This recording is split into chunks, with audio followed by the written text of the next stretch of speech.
Please watch this video the entire way through and listen carefully. This kind of video will elect strong emotions within the first minute and send people into a comment frenzy with accusations that are far off base. Thank you. I have a quick question for every man, woman, and transgendered person listening to this. Were you put on this earth to serve another?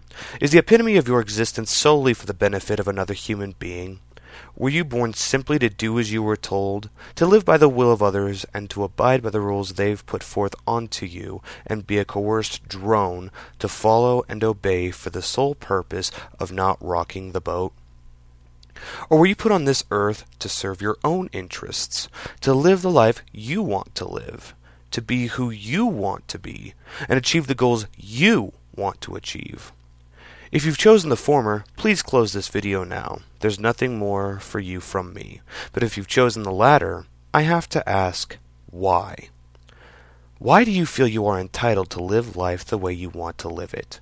Where does your right to live as you see fit come from? The state? The same institution that has and will continue to make various and intrusive laws that define what you, as an individual, may or may not be reprimanded for? Your family? How about your friends? Perhaps you believe your right to live as you please comes from your freedom-loving countrymen. I rarely like to give definitive gestures or answers, but the answer to this question isn't something I can afford to be let muddled. Your right to live as you wish doesn't come from your countrymen, who could easily turn their head away from your plight. It doesn't come from your family, it doesn't come from your friends, and it most certainly doesn't come from your government. Your right to live as you see fit comes from the one thing that we are all born with, and most have happily given away for the perceived illusion of security. It is what millions of rebels and tyrants have slaughtered each other over since time immemorial. I am, of course, referring to freedom. Freedom, in its basic and most fundamental form, is simply the ability to do as one pleases, to not be threatened by another's wish whom wishes to harm, but not entitled to the fruit of another's labor either, simply doing as you please.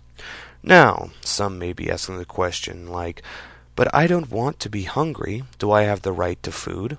It depends. Did you grow it yourself? Is the person from whom you are getting it giving it willingly? Did you earn it? Or is it part of charity? If not, why is this person giving it to you?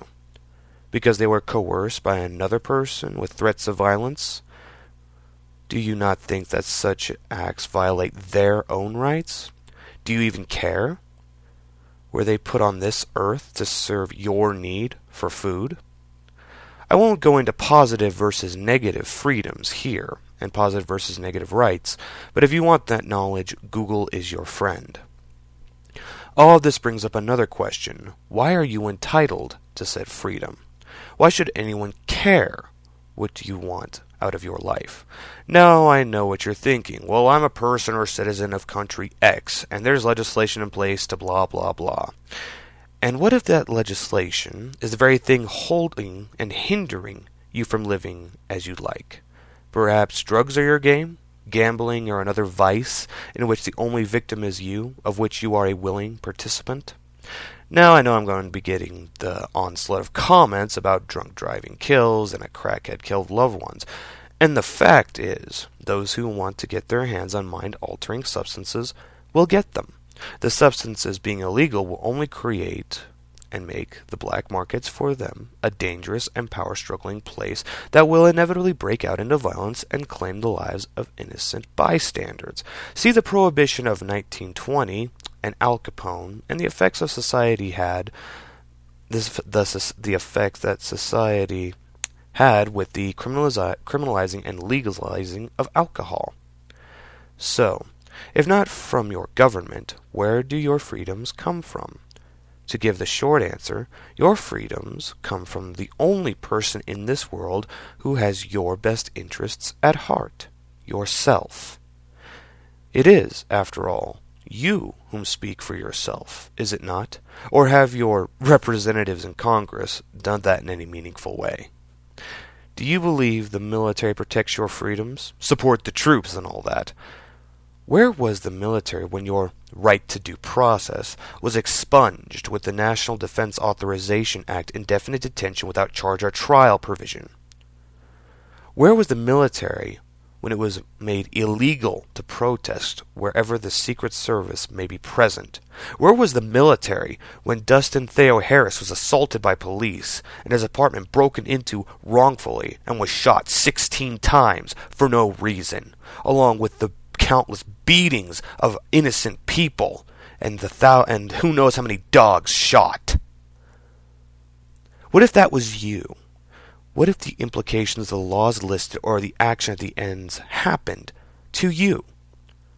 What would you do to protect your freedoms? Would you shoot a cop? Could you shoot a cop?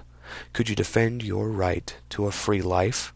In the end, that's the only insurance you have for one. The actions you take, along with forming an alliance to fight alongside with. But then again, that alliance you make could also turn on you for their own interests. What then?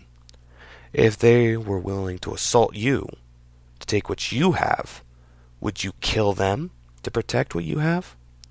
I don't say these things to seem controversial, but when it all boils down, these are the factors that most impact freedom. What you are willing to let happen as an individual and what you are not. What you are willing to put up with and allow and what you are willing to kill for to prevent. Appeal to higher powers all you like. After all, that's worked out so well in the past, right? No.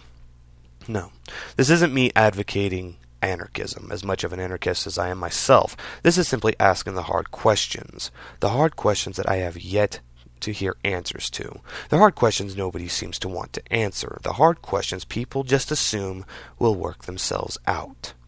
If you look at history, you'll see that rarely ever happens, especially in times of economic hardship when countries are at their wits' end. So, I'll ask again, were you put on this earth to serve another? And if not, what do you plan to do to ensure that you never are? I am the Cynic, everybody. Have a nice day.